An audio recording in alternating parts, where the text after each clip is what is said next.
अगर आपने भी सहारा समूह की स्कीम्स में निवेश किया था और आपका पैसा अब भी फंसा हुआ है, तो आपके लिए राहत की खबर है। सुप्रीम कोर्ट ने सहारा समूह के इस मामले पर सख्त निर्देश दिए हैं और इसके बाद निवेशकों को अपना अटका पैसा जल्द मिलने की उम्मीद बढ़ गई है। सहारा मामले पर सुप्रीम कोर्ट ने गुरुवार को अहम निर्देश दिए। शीर्ष न्यायालय ने सहारा समूह को 1000 करोड़ रुपए जमा कराने के लिए कहा है। न्यूज एजेंसी पीटीआई के मुताबिक सहारा ग्रुप को ये पैसा 15 दिन के अंदर जमा कराने के लिए कहा गया है और इसके साथ ही समूह की 2 कंपनियों सहारा इंडिया रियल एस्टेट कॉर्प और सहारा हाउसिंग इन्वेस्टमेंट कॉर्प को वर्सोवा वाली जमीन के डेवलपमेंट के लिए जॉइंट वेंचर एग्रीमेंट करने की अनुमति दी गई है। दरअसल सुप्रीम कोर्ट ने साल 2012 में सहारा समूह को सेबी सहारा फंड में 25,000 करोड़ रुपए जमा करने के लिए कहा था।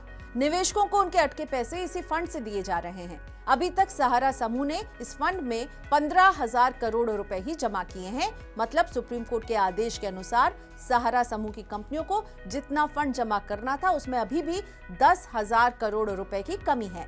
मीडिया रिपोर्ट्स के मुताबिक सहारा की ओर से पूरे 10,000 करोड़ के बकाये का भुगतान करने के लिए 1.5 साल का समय मांगा गया था, जिसे सुप्रीम कोर्ट ने खारिज कर दिया है। सुप्रीम कोर्ट ने 10,000 करोड़ रुपए जुटाने के लिए सहारा को जॉइंट वेंचर बनाने या लैंड डेवलपमेंट एग्रीमेंट करने के लिए कहा है। ये निर्देश सहारा की वर्सोवा प्रॉपर्टी के लिए दिया गया है। साथ ही में सर्वोच्च न्यायालय ने कहा है कि सहारा समूह की कोई कंपनी अगर किसी और प्रॉपर्टी को बेचती है तो उससे मिलने वाले पैसे सेबी सहारा फंड में जमा किए जाएंगे। शीर्ष अदालत ने कहा कि अगर समूह जॉइंट वेंचर या लैंड डेवलपमेंट एग्रीमेंट जमा करने में नाकाम रहती है तो कोर्ट वर्सोवा प्रॉपर्टी की बिक्री जहां है जैसी है के आधार पर करेगा।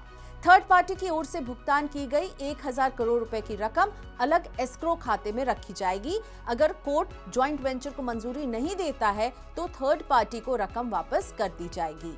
केंद्रीय गृह मंत्री अमित शाह ने पिछले साल जुलाई में सहारा रिफंड पोर्टल CRCS की शुरुआत की थी। सहारा के विभिन्न स्कीम्स में गाढ़ी कमाई निवेश करने वाले करोड़ों निवेशकों को रिफंड दिलाने के लिए इस पोर्टल को चालू किया गया है। हालांकि रिफंड पोर्टल शुरू हुए साल भर से ज्यादा का वक्त बीत जाने के बाद भी कई निवेशकों के पैसे अभी भी अटके हुए हैं। सहारा की स्कीम में फंसे हुए पैसे वापस पाने के लिए आप भी CRCS सहारा रिफंड पोर्टल पर रजिस्ट्रेशन करा सकते हैं। सुप्रीम कोर्ट के इस फैसले से उन लोगों को राहत मिलने की उम्मीद है जिनका पैसा अब भी अटका ही हुआ है। सुप्रीम कोर्ट 1 महीने के बाद फिर से इस मामले की सुनवाई करेगा और देखेगा कि सहारा ने इसके निर्देशों का किस हद तक पालन किया है।